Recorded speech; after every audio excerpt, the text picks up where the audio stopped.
to discuss not only the past, but what lies ahead, as many claim that we are in the eve of World War III, and to see if this is not so too of a far-stretched stance.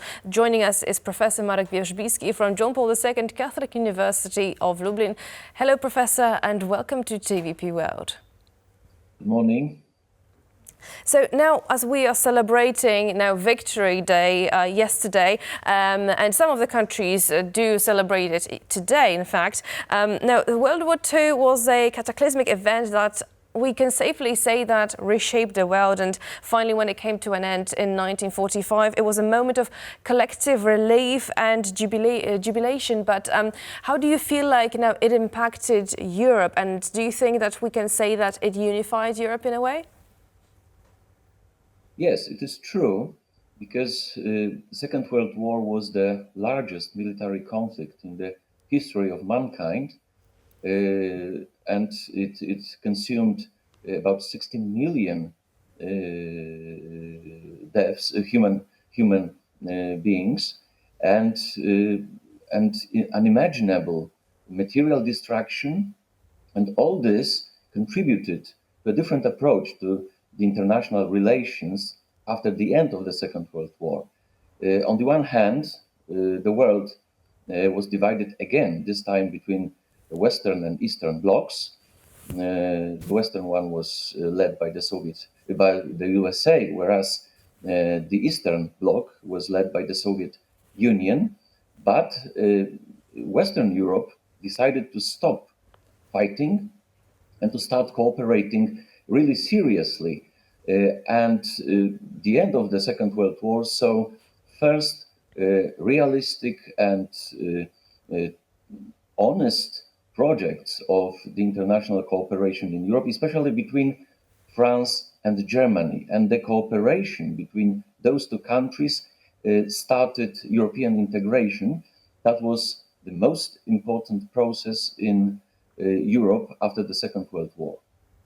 So now, taking into consideration this historical significance of Victory Day and the ongoing conflict in Ukraine, how does the commemoration of this day intersect with the ongoing contemporary geopolitical tensions, especially in Europe?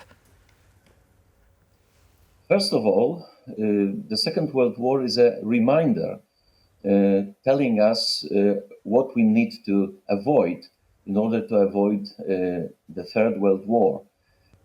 And also we should realize that no military political dictator should feel that he will go unpunished when committing crimes against humanity.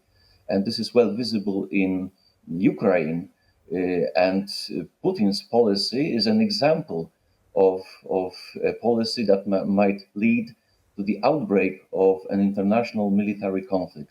So I'm sure that we should learn a lesson from the Second World War. And moreover, the end of the Second World War brought in the atomic bomb, nuclear weapons. So we should realize that a war that could be waged nowadays could have disastrous effects on humanity. And like you mentioned, Professor, indeed it is crucial to remember also our past and to see also the mechanisms that are ruling history, because usually now the events are changing, but usually the mechanisms that are behind them are quite similar. So because of that, now history is so crucial. So having that in mind, we do have yet another, let's say, element that is brought to our chessboard game, that is now cyber attacks. And we see that this is something that's never happened before, at least in the 20th century when the World War II was panning out. But some claim, in fact, a digital minister of Poland claims that we are in a state of a cyber Cold War with Russia.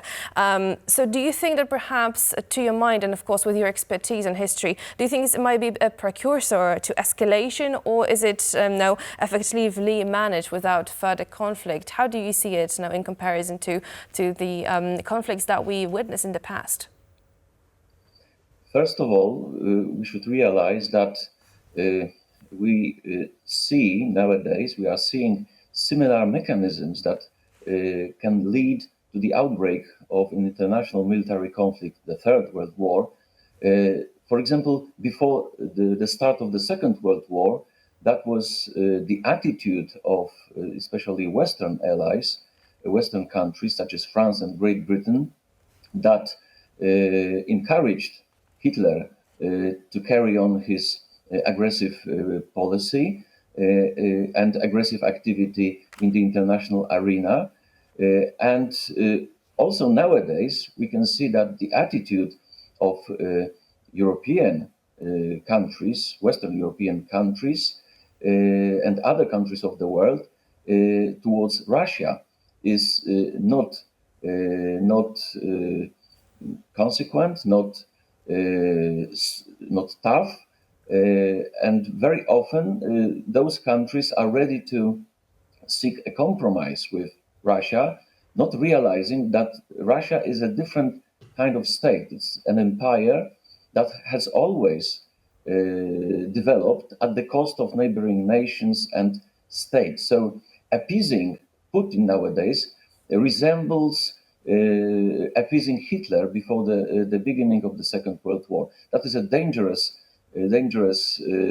phenomenon, and we should realize that we need to take a tougher stance against Putin in order to contain him and his aggressive country. All right, thank you very much for your insight on this matter. That was Professor Marek Wierzbicki from John Paul II Catholic University of Lublin. Thank you for speaking for us here on TVP World. Thanks for having me.